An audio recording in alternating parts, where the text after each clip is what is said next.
This episode is sponsored by BetterHelp and HelloFresh. Satoru Gojo, Jujutsu Kaisen Sorcerer Sensei. Makima, Chainsaw Man's head of Tokyo Public Safety. These two paranormal mentors are so strong that they change the very worlds they exist in. He's Wiz and I'm Boomstick. And it's our job to analyze their weapons, armor, and skills to find out who would win a death battle. Japan, December 7th, 1989. Satoru Gojo was born, and the world changed. And in the world of Jujutsu Kaisen, invisible, cursed spirits born from negativity threaten humanity. So it's up to the Jujutsu sorcerers to do battle with them. And what better way to learn the trade than to sign up for Tokyo Jujutsu High? At this institution, a sorcerer will learn to harness their cursed energy, or the spiritual manifestation of intense emotion. It's like Ki, but if Ki desperately needed therapy. With it, sorcerers can boost their physicality and perform devastating curse techniques. Anything from voodoo dolls to swapping places with mere claps. And lucky for humanity, Satoru Gojo's the best sensei a sorcerer could ask for. Gojo isn't just the best, he's known as the strongest. His very birth forced the strength of curses to exponentially rise. Like witnessing a world record get broken, cursed society shifted to match the might of Gojo's presence. As a kid, Gojo knew he was the shit. He mastered the art of the riz, the hoops, and the curse murdering, all alongside Suguru Geto, his sorcerer BFF. Together, they planned on changing Jujutsu society for the better. And if anyone could do it, Gojo could. Thanks to his bloodline, he got one of the most busted anime powers ever, Limitless. Limitless grants Gojo a nigh-perfect defense by actualizing the very concept of infinity. It creates an infinite space around himself, stopping anything coming his way. The dude is literally untouchable. Kind of. Gojo tailored Limitless to automatically detect an object's mass and velocity. As the difference between himself and an object decreases, Limitless halves the object's velocity. It's like Zeno's paradox. Think of it this way. If you're trying to get from point A to point B, first you gotta go halfway, then you gotta go another halfway, then another and another, and so on. With Limitless, you'll never arrive, just like my alimony payments. Hence, infinity. Yeah, it might sound complicated, but it basically creates a spatial force field around Gojo at all times. Techniques on this level would burn out other sorcerers in seconds. That's where Gojo's incredible 6 eyes come in. They let him see and near perfectly control cursed energy at the atomic level, so he'll basically never run out of juice in a fight. He isn't just built different, he was born different. 6 Eyes and Limitless gave Gojo the power to manipulate space itself. Gojo's Lapse Blue technique attracts and condenses space into singularities. With Reversal Red, Gojo does the opposite, repelling space. Think push and pull. But you may be asking, how does one accomplish this with cursed energy? With math! Curses!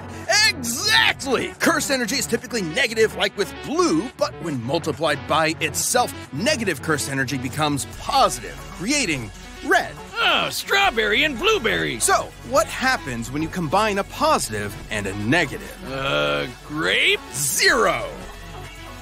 By combining Reversal Red and Lapse Blue, Gojo creates Hollow Purple, an enormous ball of curse energy that literally applies the concept of zero to an opponent, crushing and repelling them into nothing. Gojo's a walking cursed Swiss Army knife. Levitation, teleportation, even expanding Limitless to fry his enemies. Gojo can also use positive energy to heal humongous wounds, and he's constantly refreshing his brain with it 24/7 to keep up with all of this. Still, there's one technique that costs more cursed energy than anything else in a sorcerer's repertoire. Every sorcerer is born with an innate domain, a mental world shaped by their mind and heart. Add cursed energy to it, and these domains can be manifested physically. A technique called domain expansion. Every sorcerer worth their salt needs one, and you know damn well Gojo has the scariest, unlimited void. You get caught in this, your ass is grass. Exposure to unlimited void overloads your consciousness with a stream of infinite information. A mere 1/5 of a second of exposure can leave a normal person in a vegetated state for months. Too bad it requires so much energy you can only do it like once a day. Oh wait, except for Gojo, who has done it multiple times in a row. Thanks again, Six Eyes! Quite frankly, Gojo was getting so strong that the axis of the Jujutsu world began to turn on him. Like the meta of a fighting game defined by one broken character, he defined the hierarchy of power in the sorcerer world. He alone was the honored one. His mere presence can cause earthquakes. He outran sonic explosions and applied cursed energy within a microsecond. Gojo has been repeatedly stated by many to be the strongest sorcerer there is. That includes his ex-student Hikari, who can dodge lightning, or this little volcano-headed curse Jogo, the embodiment of humanity's fear of fire, who can bring down city-shattering meteors, and Gojo kicked his ass with zero effort. But strength alone was not enough to fix his cursed world. When Geto rejected Jujutsu Society to forge his own justice, Gojo's philosophy changed. Instead of doing everything himself, he would teach a new generation of sorcerers to carry the torch when he could not. It's all about setting an example. If it means a world where his companions can stand shoulder to shoulder as equals, who cares if he's gotta show off a bit? This episode of Death Battle is sponsored by HelloFresh. HelloFresh is America's #1 meal kit. We're certainly busy over here at the Death Battle Labs, so HelloFresh's quick and easy meals and 15-minute meals are a godsend. If you want farm-fresh, pre-portioned ingredients delivered right to your doorstep, go with HelloFresh. You can make home cooking easy, fun, and affordable. Fall is here, so kickstart a new fall routine with HelloFresh. They'll do all the meal planning and shopping and deliver straight to your door. What's really great about saving time cooking for yourself and your family is that it gives you more time with them. Easy to make breakfasts, kid-approved lunches and snacks, and time-saving dinners, HelloFresh has what it takes to keep everyone, including you, satisfied. Wiz and I can get so busy here, what with the calculations and the guys in spandex beating each other up, that it's easy to miss out on meals. That's what we like so much about HelloFresh. It's perfect for a busy lifestyle. Go to HelloFresh.com/50deathbattle and use code 50deathbattle for 50% off plus 15% off for the next 2 months. And thanks again to HelloFresh for sponsoring our show. HelloFresh, America's #1 meal kit. What a beautiful day. The sun is shining, the birds are singing, and a giant AK-47 carpet bombed the neighborhood. The sky rains blood, millions are dead. Dear God, Wiz, it's the end times. Run away! Calm down, there's no reason to panic. It's just that in the world of Chainsaw Man, devils exist, and your fear makes them stronger.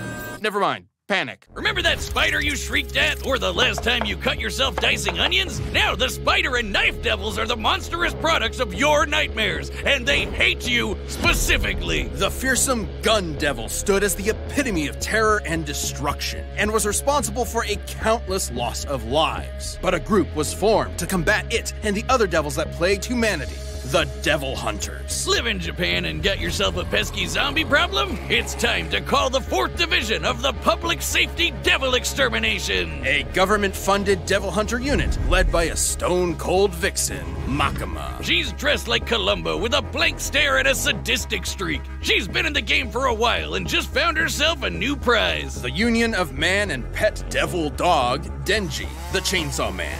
Upon meeting him, she gave him a choice: live under her as a human dog or die by her hand as a devil. Sounds sketch, but Denji's brain was set to teenage boy and Makima's hot! So in short order, Makima got a new pet. Makima may seem terrifying at first, but she is a dog lover and a cinephile. Though you'd be ill-advised to mess with her. Sure, for her position, you'd expect her to know how to defend herself. Martial arts here, swordplay there, but devil hunters like Makima become real threats when they make contracts with devils. A classic Faustian bargain. Give something of yourself. The devil gives you power. She can call death upon anyone she chooses through a complicated ritual, and even survive being shot through the head. Because, as they say in the devil hunter world, you need your screws loose to live. But she might have more than a few screws loose because, in actuality, Makima is a devil herself. Gasp! There's no way this clearly evil character could be a villain in disguise. The Japanese government has been keeping a close eye on Makima ever since she was born. Rightfully so. She isn't some F-tier scrub like the Bat or Leech devils. She's the Control Devil, embodying humanity's collective fear of the oppressor. In a way, she's even more terrifying than the gun devil. Makima can exert absolute mental control over any creature she views as inferior to her, which is basically everyone. People, animals, even other devils become puppets under her command. She can even hijack their senses to listen and see whatever she wants. As a devil, Makima's far stronger, faster, and more durable than the average person. Plus, her metabolism lets her slam down as many beers as she wants to. So, Makima, if you're into countlessly divorced alcoholic rednecks, you know who to call. By drinking blood, she can heal her injuries, and her sense of smell is so potent that it can spot targets from over 300 miles away. Not only can she control your mind, but your body too with telekinesis. She can mess up your internal organs or blow you away with finger guns. She doesn't shoot you with invisible bullets. She points at you and then a wound just happens out of nowhere. She controls all sorts of things with these ghostly chains that stab her victims. Once they're hooked, they're easier to control. Makima has plenty of devils in her collection. There's the massive fox devil, the future devil for precognition, and a ton of devils that exist just to stab you. But I'm definitely all about the blow shit up devil, the undead party devil, the flamethrower devil, and the unholy matrimony that's the angel devil, which will make you see God before you die. After about the 20th time, seeing God gets kind of old. Anyway, like other devils, Makima can form contracts with people to give them power. But unlike other devils, her control powers allow her to force people into contracts that exclusively benefit her. Like when she forced Japan's prime minister into a contract that states, and I quote, any attack made on her will be changed into appropriate illnesses or accidents among Japanese citizens. What? The verbiage of Makima's contract is worded specifically so that she quickly heals from any damage that is perceived to be an attack, transferring said damage to some poor random citizen of Japan. Oh man, imagine like taking a shit and Makima gets hit and whoops, guess you're wiping at the pearly gates. With these abilities and contracts, Makima set out to create the world that she wanted.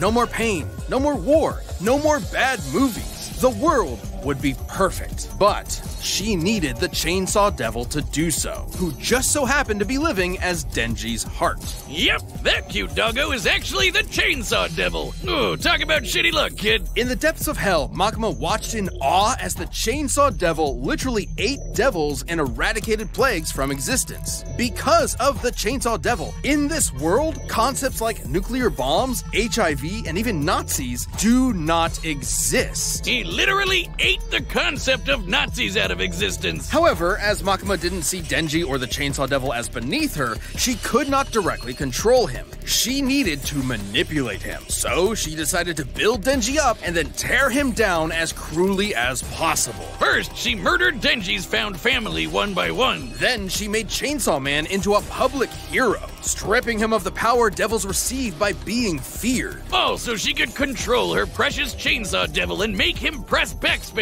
on anything she didn't like. Her telekinetic bangs shot the Chainsaw Devil out of orbit, and they stalemated the Darkness Devil, which embodies humanity's greatest fears. Makima's stronger than devils like the Bomb Devil, who can easily blow up buildings, or the Typhoon Devil, which made city-spanning storms. And while fighting the Gun Devil Fragment, this large behemoth moved over 300 miles in a few seconds. She was pretty much unbeatable, though ultimate power can make it pretty lonely at the top. Makima's quest may have been to make the world a better place through domination, but the truth she was never willing to admit to herself was that she really wanted to understand human emotion. After all, you can't control someone and love them at the same time. Too bad she never quite found the answer she was looking for when the Chainsaw Man defeated her once and for all by cutting her to pieces, cooking her into a 7-course feast, and fucking ate her? Believe it or not, the love Makima tried to understand was her undoing. Despite the hell she put him through, Denji still loved Makima in his own way. So the act of devouring her was its own act of love and did not count as an attack, bypassing her immortality. Completely batshit insane. That's Chainsaw Man for you. Who knows, Wiz? Eventually, the Control Devil will come back, though it won't be Makima. While her path back to hell was paved with good intentions, in the world of devils, it's no surprise that Makima came so close to her ideal future.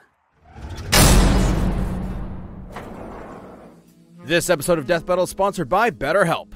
Have you ever felt that your own brain is getting in your way? And I'm not just talking about maniacal super geniuses like myself. This can apply to anyone.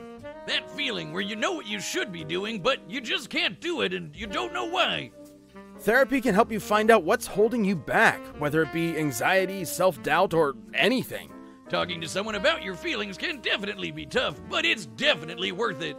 What's great about it, too, is that it's entirely online. That's right, no long commutes to a therapist's office. You can have a session right from the comfort of your own home. It's definitely not just for people dealing with major trauma. Therapy can benefit you at any point in your life. So if you're thinking about starting therapy, consider giving BetterHelp a try. Visit BetterHelp.com/deathbattle today to get 10% off your first month. Make your brain your friend with BetterHelp. That's BetterHelp, HELP.com/deathbattle. All right, the combatants are set, and we've run the data through all possibilities. But first, a couple of rules for a unique fight like this one. We'll be considering curses and devils to be comparable beings to avoid arbitrary terminology in their power systems that might make this fight incompatible. We will also consider Gojo and Makima citizens of the same Japan to balance it out. It's time for a death battle!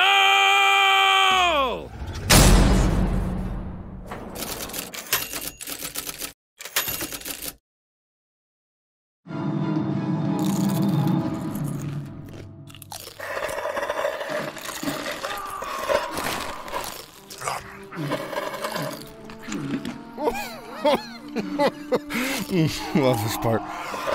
Could have been some flicks right about now. But gotta kill you instead. Can't just let a curse do as they please.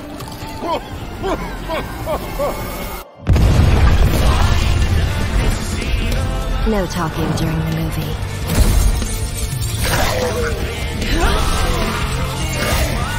Huh? Curse technique laps.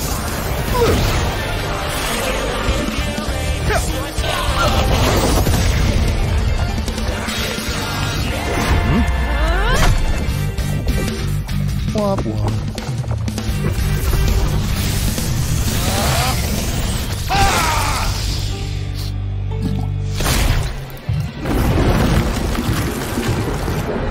Careful.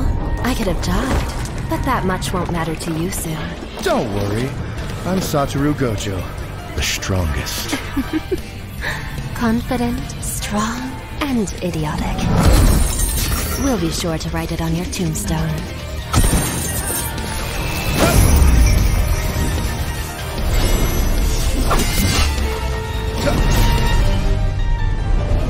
Calm.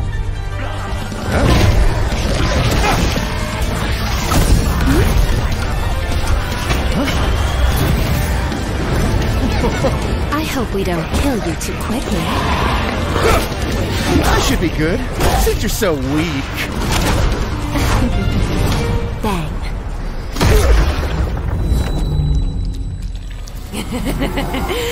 Bang! Bang! Bang!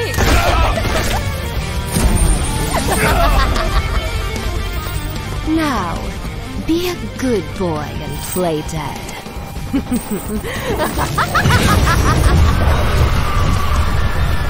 Should I bark too?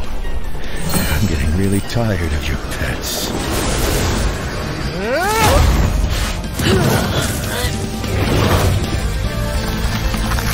Domain expansion. Unlimited void. Throughout heaven and earth, I alone am the honored one.